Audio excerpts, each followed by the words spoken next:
S ಇನ್ನು ಶಿಕ್ಷಣ ಸಚಿವರಾದಂಥ ಮಧು ಬಂಗಾರಪ್ಪ ಅವರು ದೂರವಾಣಿ ಸಂಪರ್ಕದಲ್ಲಿದ್ದಾರೆ. ಸರ್ ನಮಸ್ಕಾರ. ನಿಜಕ್ಕೂ ಕೂಡ ಬಹಳ ಒಂದು ದುಃಖದ ಸಂಗತಿ. ಇನ್ನು ಚಿತ್ರದುರ್ಗ ಉಸ್ತುವಾರಿ ಸಚಿವರಾಗಿ ಎಲ್ಲರ ಮನಸ್ಸನ್ನ ಗೆದ್ದಂತಹ ಸಚಿವರು ಡಿ ಸುಧಾಕರ್ ಇನ್ನಿಲ್ಲ. ನಿಮ್ಮ ಮತ್ತೆ ಅವರ ನಡುವಿನ ಒಡನಾಟ ಯಾವ ರೀತಿ ಇತ್ತು ಸರ್? ಸುಧಾಕರ್ ಅವರು ನೋಡಿ, ಜೀವನದಲ್ಲಿ ಕೆಲವು ವ್ಯಕ್ತಿಗಳನ್ನ ನಾವು ಮರೆಯೋದಕ್ಕಾಗೋದಿಲ್ಲ. ಅದು ಅವರು ಮಿನಿಸ್ಟರ್ ಆಗಿದ್ದಾರೆ, ಹಿಂಗಾಗಿದ್ದಾರೆ, ಆ ತರ ಎಲ್ಲ ನಾನು ಅದನ್ನ ಜಾಸ್ತಿ ಹೇಳೋದಕ್ಕೆ ಹೋಗೋದಿಲ್ಲ. ಬಟ್ ನಮ್ಮ ಜೀವನದಲ್ಲಿ ಯಾವಾಗ್ಲೂ ನಗುಮುಖ ಇರ್ತಕ್ಕಂತ ಒಬ್ಬ ವ್ಯಕ್ತಿ, ಅದರಲ್ಲೂ ಒಬ್ರು ಸಚಿವರಾಗಿ, ಮತ್ತೆ ವಿಶೇಷವಾಗಿ ಸುಧಾಕರ್ ಅವ್ರ ವ್ಯಕ್ತಿತ್ವ ಒಂದೇನಂತ ಹೇಳಿದ್ರೆ, ಅವ್ರು ಯಾವತ್ತೂ ಕೂಡ ಅವರು ನಮ್ಮ ತಂದೆ ಬಂಗಾರಪ್ಪಾಜಿ ಅವ್ರನ್ನ ತುಂಬಾ ನೆನ್ಸ್ಕೊಳ್ಳೋರು. ಯಾಕಂದ್ರೆ ಜಯಣ್ಣ ಅವರು ಶಾಸಕರಾಗಿದ್ದಾಗ ಅವರು ಅವರಿಂದ ಬೆಳ್ಕೊಂಡು ಬಂದವರು. ಅವರ ಜಯಣ್ಣವರ ದೊಡ್ಡಪ್ಪನೋ ಚಿಕ್ಕಪ್ಪನೋ ಆಗ್ಬೇಕು ಅವರಿಗೆ. ಅಲ್ಲಿಂದ ಅವರು ರಾಜಕಾರಣ ಬೆಳ್ಕೊಂಡ್ ಬರ್ತಾರೆ. ಜಯಣ್ಣವರಿಗೆ ಮತ್ತೆ ನಮ್ಮ ತಂದೆಯವರಿಗೆ ಬಹಳ ಆ ಸಂದರ್ಭದಲ್ಲಿ ಬಹಳ ಸಂಬಂಧ ಇತ್ತು. ಅವರು ಕೂಡ ರಾಜಕಾರಣದೊಳಗೆ ಜೊತೆ ಕೆಲಸ ಮಾಡಿದವ್ರು. ಸೊ ನನಗೆ ಎಷ್ಟೋ ಒಂದ್ಸತಿಗೆ ನನ್ನ ಜೊತೆಗೆ ಮಾತಾಡ್ಬೇಕಾದ್ರೆ ಮೊದಲು ನಿನಗೆ ಗೌರವ ಕೊಡೋದು ಯಾಕೆ ಗೊತ್ತಾ, ಬಂಗಾರಪ್ಪಾಜಿ ಅವರಿಂದ. ಅಂದ್ರೆ ಹಾಸ್ಯಪದವಾಗಿ ಒಂಥರ ತಮಾಷೆಗೆ ಅವರು ಬಹಳ ರೆಸ್ಪೆಕ್ಟ್ಫುಲ್ ಆಗಿ ನಮಗೆ ಹೇಳೋರು. ಆಮೇಲೆ ಅಲ್ಲಿ ಕ್ಯಾಬಿನೆಟ್ ಅಲ್ಲಿ ನನ್ನ ಎದುರುಗಡೆ ಕೂರೋರು, ಯಾವಾಗ್ಲೂ ಕೂಡ ನನ್ನ ಎದುರುಗಡೆ ಕೂತ್ಕೊಂಡು ನಾವೇನಾದ್ರೂ ಅಂದ್ರೆ ಈ ಕ್ಯಾಬಿನೆಟ್ ನಡಿಬೇಕಾದ್ರೆ, ಇಲ್ಲಾಂದ್ರೆ ಕ್ಯಾಬಿನೆಟ್ ಆದ್ಮೇಲೆ ಇನ್ನು ಮಾನ್ಯ ಮುಖ್ಯಮಂತ್ರಿಗಳು ಬಂದಿಲ್ಲ ಅಂದ್ರೆ ಎಲ್ಲೋ ಎಷ್ಟು ಹಂಚ್ಕೊಂಡಿದೀವಿ ಅಂದ್ರೆ.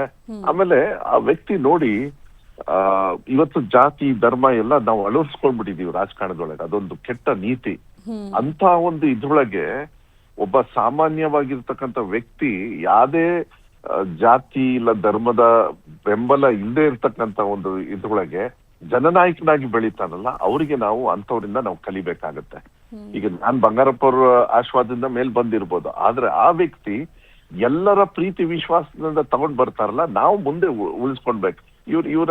ಇವರ ನಮ್ಮನ್ನ ಅಗಲಿಗೆ ಹೋಗಿದಾರಲ್ಲ, ಇದು ನಿಜವಾಗ್ಲೂ ನಂಬಕ್ಕಾಗಲ್ಲ. ಯಾಕೆಂದ್ರೆ ಅವ್ರು ಹೋಗಿದ್ ಯಾವ್ದೋ ಟ್ರೀಟ್ಮೆಂಟಿಗೆ, ಪಾಪ ಕಾಲ್ದು ಒಂದು ಆಪರೇಷನ್ ಅಂತ ಹೇಳಿ ವಿಧಿ ನೋಡಿ ಈ ತರ ಕರ್ಕೊಂಡು ಹೋಗ್ಬಿಡ್ತಾನೆ.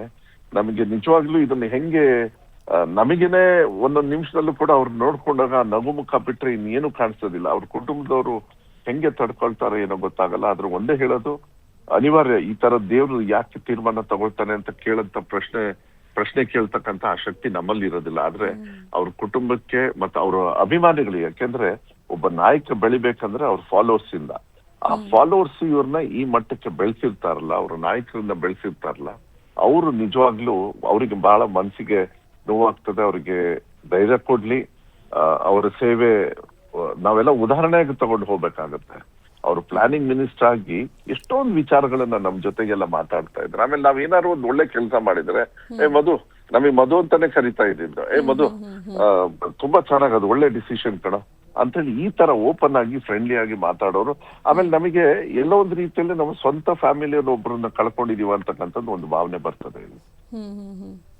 ಸರ್, ಈಗ ನೀವೇ ಹೇಳ್ತಾ ಇದ್ರಿ ಜಾತ್ಯತೀತ ನಾಯಕ ಅಂತ. ಸಾಕಷ್ಟು ಅವರ ಅಭಿಮಾನಿಗಳಾಗಿರ್ಬೋದು, ಇನ್ನು ಚಿತ್ರದುರ್ಗದಲ್ಲಿರುವಂತಹ ಜನತೆಯೇ ಹೇಳ್ತಾರೆ ಜಾತ್ಯತೀತ ನಾಯಕ, ಧೀಮಂತ ನಾಯಕ ಅಂತ. ಈಗ ರಾಜಕೀಯ ಜೀವನವನ್ನು ನೋಡ್ತಾ ಹೋದ್ರೆ ಬಹಳ ಒಂದು ಹೆಸರುವಾಸಿಯಾಗಿದ್ರು, ಅಭಿವೃದ್ಧಿ ಕೆಲಸಗಳನ್ನ ಮಾಡಿದ್ರು. ಇನ್ನು ಪರ್ಸನಲ್ ಲೈಫ್ ಯಾವ ರೀತಿ ಇತ್ತು ಸರ್? ಅಂದ್ರೆ ಈಗ ವೈಯಕ್ತಿಕವಾಗಿ ಹೋಗಿ ಜನರು ಏನಾದರೂ ಮಾತನಾಡಿಸಿದ್ರೆ ಜನಗಳಿಗೆ ಯಾವ ರೀತಿ ರೆಸ್ಪಾನ್ಸ್ ಮಾಡ್ತಾ ಇದ್ರು? ನೀವು ಕಂಡಂತಹ ಒಬ್ಬ ಧೀಮಂತ ನಾಯಕ ಡಿ ಸುಧಾಕರ್ ಯಾವ ರೀತಿ ಇರ್ತಾ ಇದ್ರು?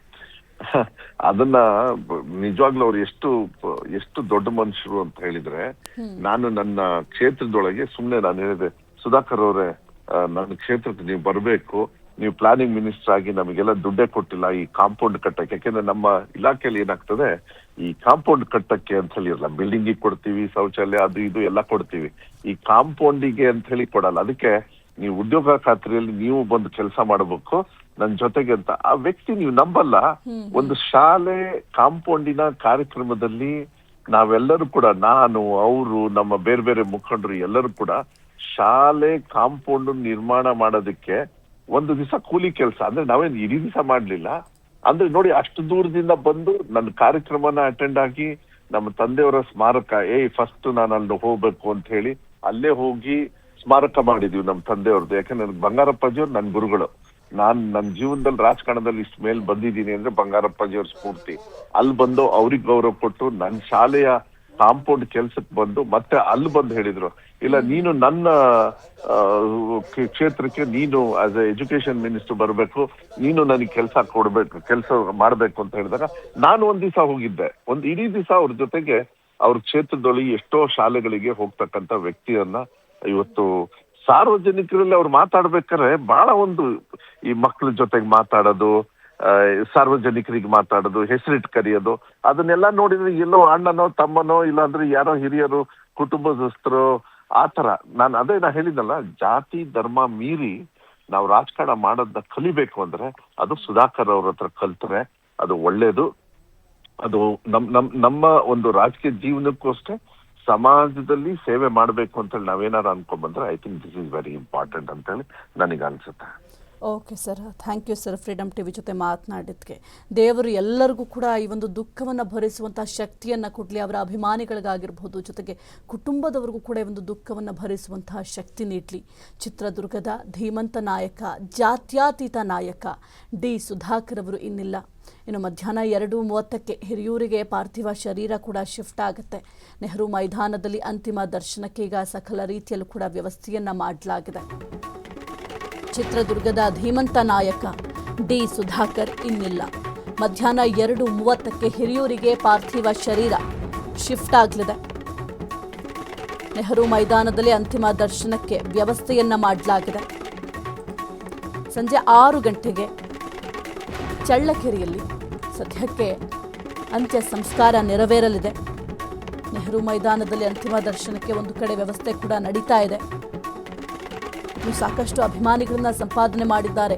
ಕೇವಲ ನಟ ನಟಿಯರಿಗೆ ಮಾತ್ರ ಅಭಿಮಾನಿಗಳಿರೋದಿಲ್ಲ, ಅದರ ಜೊತೆಗೆ ಅವರು ತಮ್ಮ ರಾಜಕೀಯ ಜೀವನವನ್ನು ನಡೆಸಿದ ರೀತಿಯಾಗಿರಬಹುದು, ಬಹಳ ಮುಖ್ಯವಾಗಿ ಯಾರೇ ಹೋಗಿ ಮಾತನಾಡಿಸಿದ್ರು ಕೂಡ ಅವರು ಮಾಡ್ತಾ ಇದ್ದಂಥ ರೆಸ್ಪಾನ್ಸ್ ಆಗಿರಬಹುದು. ಹಾಗಾಗಿ ಇದೆಲ್ಲದಿಂದಲೂ ಕೂಡ ಸಾಕಷ್ಟು ಒಂದು ಅಭಿಮಾನಿ ಬಳಗವನ್ನು ಸಂಪಾದನೆ ಮಾಡಿದ್ರು. ರಾಜಕೀಯದಲ್ಲೂ ಕೂಡ ಉತ್ತುಂಗಕ್ಕೆ ಇರುವಂತಹ ಸಾಧ್ಯತೆಗಳಿತ್ತು. ಎಸ್ ಕುರಿತು ಹೆಚ್ಚಿನ ಮಾಹಿತಿ ನೀಡ್ತಾರೆ ನಮ್ಮ ಪ್ರತಿನಿಧಿ ಮಂಜುನಾಥ್. ಇವತ್ತು ಒಬ್ಬ ಧೀಮಂತ ನಾಯಕ ಅಂತ ಹೇಳಬಹುದು, ಅಂಥವ್ರನ್ನ ಕಳ್ಕೊಂಡಿದ್ದಾರೆ. ಬಹಳ ಒಂದು ದುಃಖದ ವಿಚಾರ. ಕುಟುಂಬದವರು ಕೂಡ ಕಣ್ಣೀರಿನಲ್ಲಿ ಕೈ ತೊಳೆಯುವಂತಹ ಪರಿಸ್ಥಿತಿ ಬಂದಿದೆ. ಜೊತೆಗೆ ಬಹಳ ಮುಖ್ಯವಾಗಿ ಅವರ ಅಭಿಮಾನಿಗಳು, ಬೆಂಬಲಿಗರು ಕೂಡ ಈಗ ಕಣ್ಣೀರು ಹಾಕ್ತಾ ಇದ್ದಾರೆ. ಈ ಒಂದು ವಿಚಾರಕ್ಕೆ ಸಂಬಂಧಪಟ್ಟಂತೆ ಅವರ ವೈಯಕ್ತಿಕ ಜೀವನ ಆಗಿರಬಹುದು, ರಾಜಕೀಯ ಜೀವನದ ಒಂದು ಹಿನ್ನೋಟವನ್ನು ನಾವು ನೋಡ್ತಾ ಹೋಗೋದಾದ್ರೆ ಮಂಜುನಾಥ್.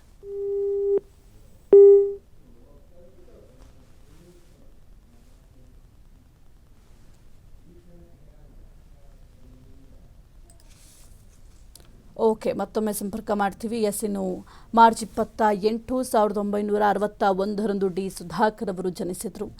ದಶರಥಯ್ಯ ಕಾಂಚನಮಾಲಮ್ಮ ದಂಪತಿಯ ಪುತ್ರರಾಗಿ ಜನಿಸಿದರು. ಇನ್ನು ಬಹಳ ಮುಖ್ಯವಾಗಿ ಅವರ ಬ್ಯಾಕ್ಗ್ರೌಂಡ್ ಕೂಡ ತುಂಬ ಸ್ಟ್ರಾಂಗ್ ಇದೆ. ಅಂದರೆ ಒಂದು ಪೊಲಿಟಿಕಲ್ ಬ್ಯಾಕ್ಗ್ರೌಂಡಿಂದ ಬಂದಿದ್ದಾರೆ ಅಂತ ಹೇಳಲಿಕ್ಕೆ ಸಾಧ್ಯ ಆಗೋದಿಲ್ಲ. ಬಹಳ ಕಷ್ಟಪಟ್ಟು ಈ ಒಂದು ಉನ್ನತ ಸ್ಥಾನಕ್ಕೆ ಏರಿದಂಥ ನಾಯಕ. ಸಾಂಖ್ಯಿಕ ಮತ್ತು ಅಂಕಿ ಸಂಖ್ಯೆ ಸಚಿವರಾಗಿದ್ದರು ಡಿ ಸುಧಾಕರ್ ಅವರು.